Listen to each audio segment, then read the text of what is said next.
తెలుగు వారి number 1 choice Telugu matrimony.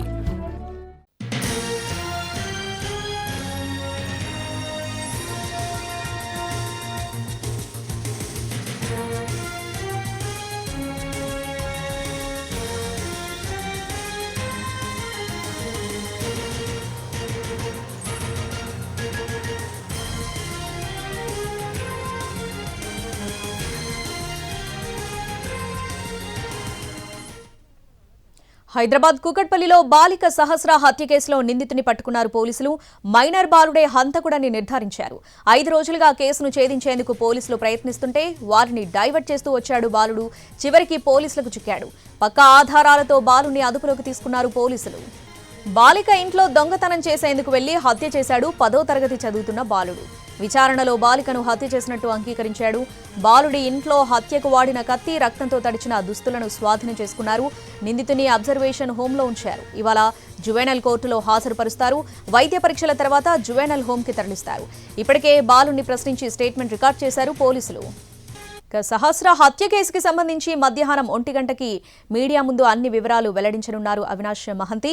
ఇప్పటికే సహస్రను హత్య చేసిన బాలుని అదుపులోకి తీసుకున్న పోలీసులు బాలు నుంచి ఇప్పటికే స్టేట్మెంట్ కూడా రికార్డ్ చేశారు.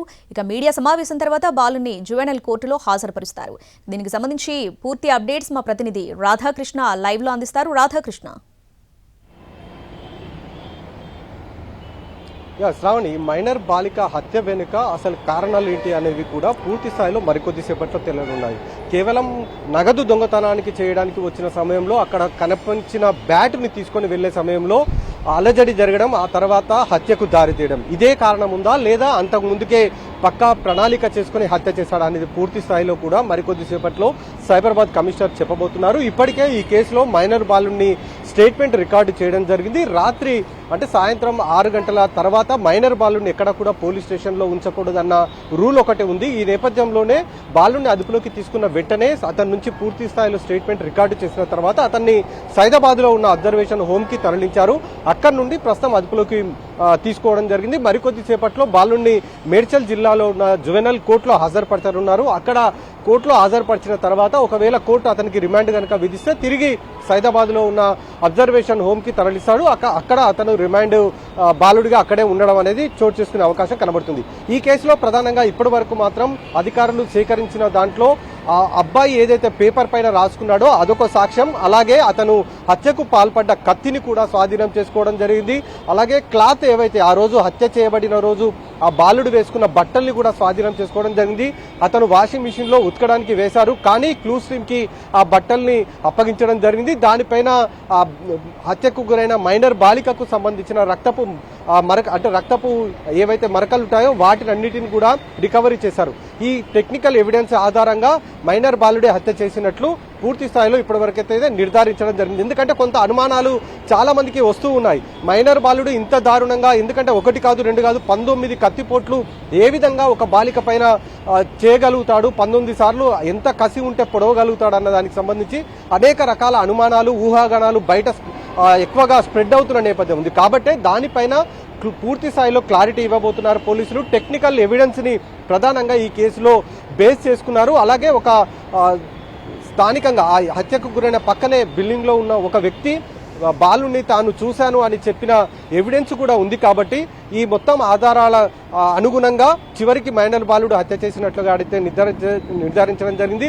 ప్రస్తుతం సైదాబాద్ లో ఉన్న అబ్జర్వేషన్ హోమ్ నుండి బాలుని ప్రస్తుతం అదుపులోకి తీసుకున్నారు, అంటే తమ కస్టడీలోకి తీసుకున్నారు. అక్కడి నుండి నేరుగా మేడ్చల్ జిల్లా కోర్టులో ఉన్న జువెనల్ కోర్టుకు తరలిస్తారు. అక్కడ అతని కోర్టులో హాజరుపరుస్తారు.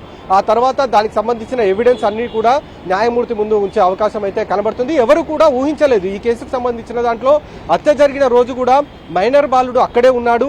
అతన్ని విచారించినప్పుడు అంటే అతను అక్కడ ఉండి పోలీసులను తప్పుదారి పట్టించే ప్రయత్నం కూడా చేశాడు. ఆ బాలుడు తాను మాటలు విన్నాను, అరుపులు విన్నాను, నానా నానా అంటూ ఆ మైనర్ బాలిక, హత్యకు గురైన బాలిక అరుపులు తాను విన్నానంటూ కూడా రకరకాలుగా పోలీసులను నమ్మించే ప్రయత్నం చేశారు.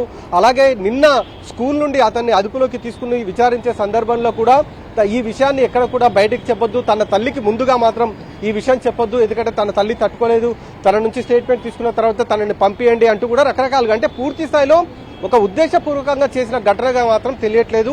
అనుకోకుండా ఇంట్లోకి వెళ్ళాడు, అక్కడ బ్యాట్ ని చూశాడు. ఫస్ట్ ముందుగా అక్కడికి వెళ్ళింది మాత్రం నగదు దొంగలించడానికి, అంటే అక్కడ డబ్బులు దొంగలించడానికి వెళ్ళాడు. కానీ అక్కడ డబ్బులతో పాటు నగదు కూడా, బ్యాట్ కూడా కనబడడంతో దాన్ని తీసుకొని వస్తున్న సందర్భంలో అమ్మాయి చూడడం, ఆ అమ్మాయి ఎక్కడ బయట చెప్తుందన్న తొందరలో అతను హత్య చేసినట్లుగా పోలీసులు అయితే ఇప్పటి వరకు అతను ఇచ్చిన స్టేట్మెంట్ ద్వారా రికార్డు చేయడం జరిగింది. ఇంకా ఈ కేసులో ఎంతవరకు అతని ప్రమేయం ఉంది, ఏంటంటే ఏ విధంగా ఏ కోణంలో హత్య చేశాడనేది పూర్తి స్థాయిలో మధ్యాహ్నం తర్వాత సైబరాబాద్ సిపి చెప్పే అవకాశం అయితే ఉంది. Right Radhakrishna, thanks for the updates.